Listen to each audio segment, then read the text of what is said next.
এই সময়টা আপনি একটু ঠান্ডা মাথায় বাসায় গিয়ে চিন্তা করেন। আজকে আদনান ভাই ওয়াজ করে গেছে, আমি একটু চিন্তা করি, আপনার আমার হায়াত সর্বোচ্চ হয়তো ৬০-৭০ বছর, আরও হয়তো আল্লাহ বাড়াই দিলে ১০০ বছর, এর বেশি গড়াইও আমাদের নাই, আছে? এখন আপনার বয়স কত? কারো ২০, ২৫, ৩০, ৪০, ৫০, ঠিক না? ঠিক। এখন আপনি বাসায় গিয়ে চিন্তা করে দেখেন, যদি আমাদের হায়াত হয় ৬০ বছর, আল্লাহ আমাদেরকে যেন দীর্ঘ নেক হায়াত দারাজ করে না, আমিন। আমাদের ভাইদেরকে, বোনদেরকে, ওলামায়ে কেরামকে, আমাদের নেতাদেরকে, সবাইকে আল্লাহ পাক দীর্ঘ নেক হায়াত দারাজ করেন।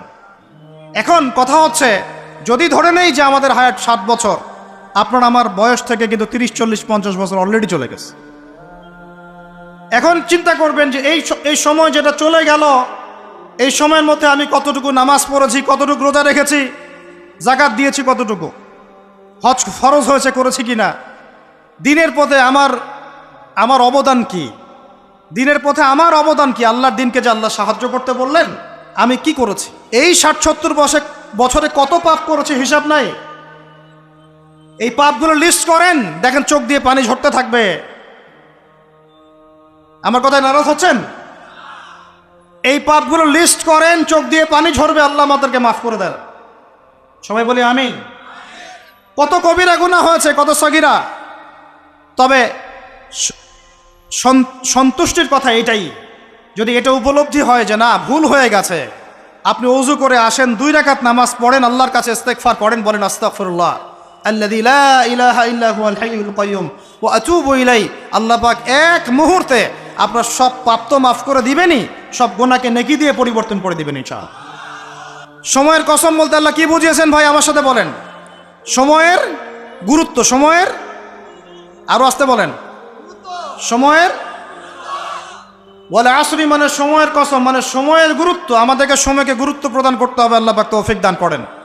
আজকে বাসায় কি করব? হায়াতের হিসাব নিব, কি করেছি এত বছরে, আর কি পাপ করেছি। পাপগুলোর কথা মনে পড়লে তওবা করে ফিরে আসবো ইনশাআল্লাহ। আল্লাহ পাক তৌফিক দান করেন। আর এখন বাকি সময় যতটুকু হায়াত আমাদের বাকি আছে, আমাদের কি কর্তব্য বলেন ভাই? আমাদের কর্তব্য কি এতটুকুই, যেভাবে জীবনযাপন করছি এইটুকুই করব, না আমাদের আরো কোনো কর্তব্য আছে? কথা কি বোঝা যায় না? যায় না? আমাদের কর্তব্য কি বলেন? ১ নাম্বার, আমরা নিজেরা আগে আল্লাহ পাকের কোরআন এবং নবীর সুন্নতের উপর আমল করবো ইনশাআল্লাহ, রাজি আছি? ২, আমাদের পরিবারকে এর উপরে প্রতিষ্ঠা করবো ইনশাআল্লাহ, রাজি আছি? ৩, আমাদের সন্তানদেরকে কোরআন সুন্নাহ অনুযায়ী বড় করবো ইনশাআল্লাহ, রাজি আছি? ৪, আমাদের অর্থনীতি হবে হালাল কোরআন সুন্নাহ ভিত্তিক, রাজি আছি? ৫, আমাদের শিক্ষা হবে কোরআন সুন্নাহ ভিত্তিক, রাজি আছেন? আমাদের সামাজিক যে সিস্টেম এটা হবে কোরআন সুন্নাহ ভিত্তিক, রাজি আছেন? এর উপরে আমি গেলাম না। সমাজ পরিবর্তন হলে উপরটা এমনি পরিবর্তন হয়ে যাবে ইনশাআল্লাহ, অটোমেটিক্যালি। ওয়াল আসরি, সময়ের কসম। আরেকটা বিষয়, সময়ের কসম বলতে আল্লাহ পাক এটাও বুঝিয়েছেন, একটু অতীতের দিকে তাকায় দেখেন। কোন দিকে? অতীতের দিকে, পাস্টের দিকে তাকান, অতীতের দিকে তাকান। যুগ যুগ ধরে একটা সুন্নতের দিকে আপনি তাকান, যে পৃথিবীর শুরু থেকে কিয়ামত পর্যন্ত আল্লাহ পাকের একটা সুন্নত আছে। আল্লাহর সুন্নত কি? আল্লাহর সুন্নত এটা, প্রত্যেক যুগে যুগে যে বা যারাই আল্লাহর বিধান মেনে চলেছে, আল্লাহ পাক তাদেরকে দুনিয়াতেও সমৃদ্ধি দিয়েছেন, পরকালে জান্নাত দিয়েছেন, সুবহানাল্লাহ। আর দুনিয়াতে প্রত্যেক যুগে যুগে যে বা যারাই আল্লাহর বিধান মানে নাই, রাসূলের বিধান মানে নাই, আল্লাহ দুনিয়াতে লাঞ্ছিত করেছেন, পরকালে জাহান্নাম দিয়েছে। বলেন নাউজুবিল্লাহ। আমার কথা বুঝতে পারলেন ভাই? আরো একবার রিপিট করছি, আল্লাহর সুন্নত কি? আল্লাহর সুন্নত হচ্ছে প্রত্যেক যুগে যুগে যে বা যারাই আল্লাহ এবং তার রাসূলের বিধান মেনে চলেছে, আল্লাহ দুনিয়াতেও সুখী করেছেন, পরকালেও জান্নাত দিয়েছে। প্রত্যেক যুগে যুগে যে বা যারাই দুনিয়াতে আল্লাহ এবং তার রাসূলের বিধান মেনে চলে নাই, দুনিয়াতেও লাঞ্ছনা, পরকালেও বলেন লাঞ্ছনা। এখন একটা এক্সাম্পল দেই, নূহ আলাইহিস সালামের যুগ দেখেন, যারা আল্লাহর বিধান মেনেছে আল্লাহ নাজাত দিয়েছেন, মানে নাই ডুবিয়ে মেরেছেন, ঠিক আছে কথা? মূসার যুগ দেখেন আলাইহিস সালাম, আল্লাহর বিধান মেনেছে, বনু ইসরাইলকে নাজাত দিয়েছেন, মানে নাই ফেরাউনকে ডুবায় মেরেছেন। দেখেন আপনি শুআয়বের কওমকে দেখেন, শুআয়ব আলাইহিস সালামের কওম, কওমে মাদিয়ান, আল্লাহর বিধান মেনেছে, যারা আল্লাহ পাক নাজাত দিয়েছেন, মানে নাই ভূমিকম্প দিয়ে ধ্বংস করেছে। কওমে লূত, কিছু মানুষ বিধান মেনেছে, আল্লাহ নাজাত দিয়েছেন, মানে নাই আল্লাহ রব্বুল আলামিন লূত আলাইহিস সালামের কওমকে একদম আসমানে উঠিয়ে পাথর নিক্ষেপ করে থেতলা করে আবার উল্টা দিকে দাফন করে দিয়েছেন। নাউজুবিল্লাহ।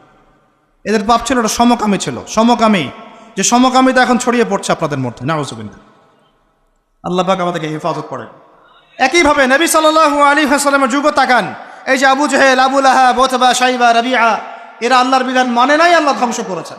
আবু বকর, ওমর, ওসমান, আলী রাদিয়াল্লাহু আনহু আজমাইন, তারা মেনেছেন, আল্লাহ দুনিয়াতে সমৃদ্ধি দিয়েছেন, পরকালে জান্নাত। বুঝাতে পারলাম কি ভাই? বলে আসরি মানে কি বুঝাতে পারলাম?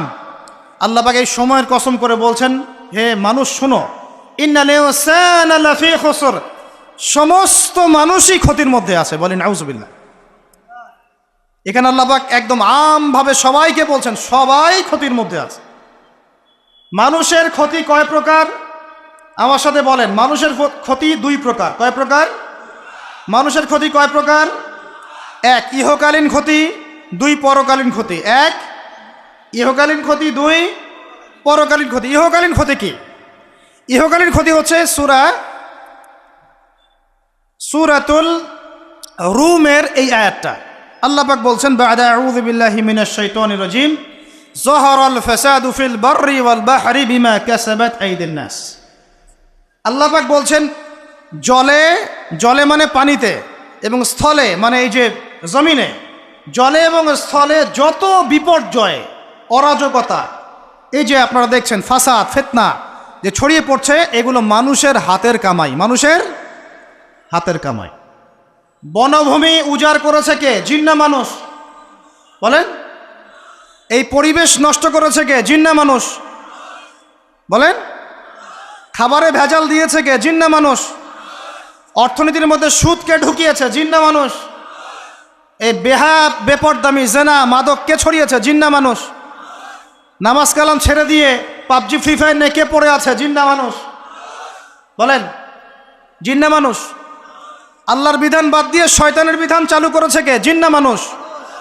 যাহারাল ফাসাদু ফিল বাররি ওয়াল বাহরি বিমা কাসাবাত আইদিন নাস। জলে স্থলে যত বিপর্যয়, অরাজকতা, সমস্যা, এগুলো মানুষের হাতের কামাই। বলুন আউযুবিল্লাহ। আমরা যা করব তাই পাবো। আমরা যা করব তাই। মাদক খাচ্ছেন আপনি, আপনাকে ফল ভোগ করতে হবে। সুদ খাচ্ছেন আপনি, আপনাকেই ফল ভোগ করতে হবে। এই বেহায়ের মতো মেয়েরা চলছে, ওকেই দেখবেন ফল ভোগ করতে হবে। মেয়ের সাথে হারাম সম্পর্ক করছেন, আপনাকে ফল ভোগ করতে হবে। যে যে পাপ করবে তাকে তার ফল ভোগ করতেই হবে। আল্লাহ পাক আমাদেরকে হেফাজত করেন, মাফ করেন, আমিন। তাহলে মানুষের একটা ক্ষতি পেলাম, ইহকালীন ক্ষতি। কি ক্ষতি ভাই? আর দুই নাম্বার হচ্ছে পরকালীন ক্ষতি। পরকালীন ক্ষতি কেমন? এবার বোঝেন। এই যে আমরা নিশ্চিন্তে ঘুমাই, সারা জীবন 30, 40, 50 বছর নিশ্চিন্তে কাটাচ্ছি, কোনো ফিকির নাই, নিজের পরিবারের, সমাজের, রাষ্ট্রের, উম্মার কোনো ফিকির নাই, অথচ এই মানুষের সামনে অপেক্ষা করছে মৃত্যু। জি, আজকে থেকে 100 বছর পরে আমাদের মধ্যে কেউ থাকবে না পৃথিবীতে, এটাই সত্য। তারপরে আছে কবরের সওয়াল জবাব, তারপরে মিজান, এই পুলসিরাত, পুনরুত্থান, জান্নাত, জাহান্নাম, এগুলো আমাদের সামনে অপেক্ষা করছে। আর সেই মানুষ নিশ্চিন্তে বসে বসে মেয়ের সাথে টাঙ্কি মারে। সেই মানুষ বাইক নিয়ে একটা মেয়েকে নিয়ে ঘুরছে।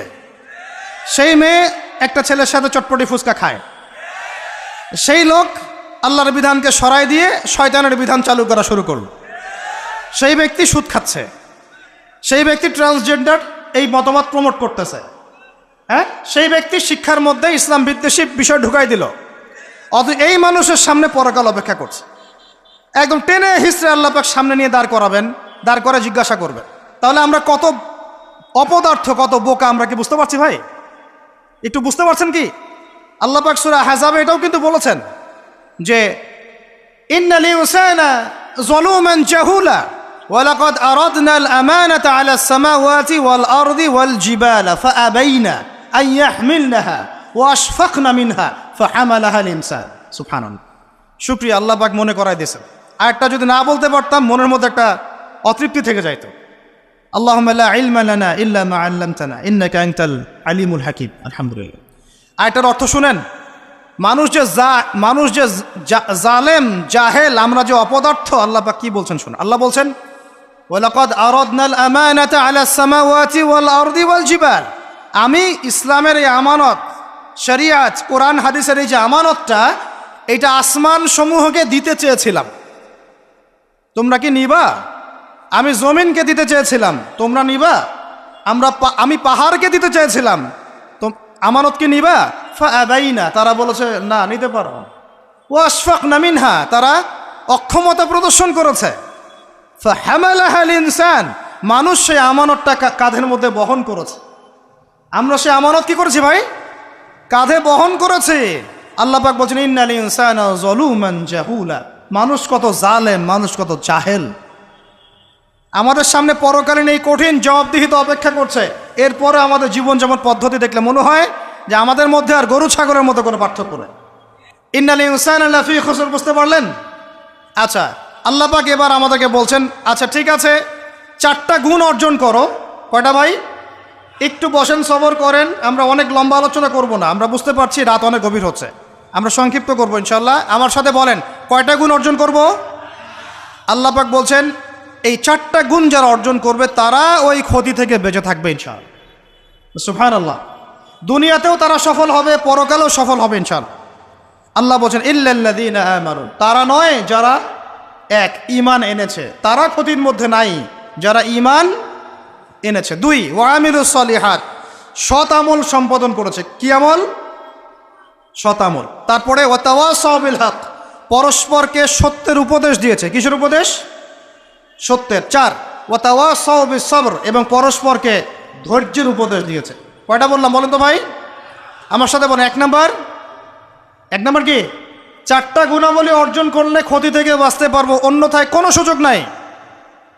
যত বড় ফকিহ হন, আলেম হন, মুহাদ্দিস হন, মুফাসসির হন, পলিটিক্যাল নেতা হন, কোনো লাভ নাই, কিচ্ছু হবে না পরকালে, একদম নাজাতের রাস্তা বন্ধ যদি 4টা গুণাবলী অর্জন না করতে পারি। কয়টা ভাই? 1 নাম্বার ইল্লাল্লাযীনা আমানু, যারা ইমানদার হয়েছে। 1 নাম্বার কি? ইমানদার হয়েছে, পাক্কা ইমানদার হয়েছে। 2 নাম্বার ওয়া আমিলুস সলিহাত, সৎ আমল করেছে। কি আমল? ওয়া তাওয়াসাউ বিল হক, হকের দাওয়াত দিয়েছে। কিসের দাওয়াত? 4 নাম্বার ওয়া তাওয়াসাউ বিস সবর, ধৈর্যের দাওয়াত দিয়েছে, ধৈর্যের উপদেশ। কিসের উপদেশ? এটা কি শুধু একজন ব্যক্তির উপরে বর্তাবে না সবার উপর দায়িত্ব? এই সূরায় কি শুধু আলেমদেরকে উদ্দেশ্য করা হচ্ছে? শুধু মুফাসসিরদেরকে, শুধু মুহাদ্দিসদেরকে, শুধু বক্তাদেরকে, নাকি সবাইকে?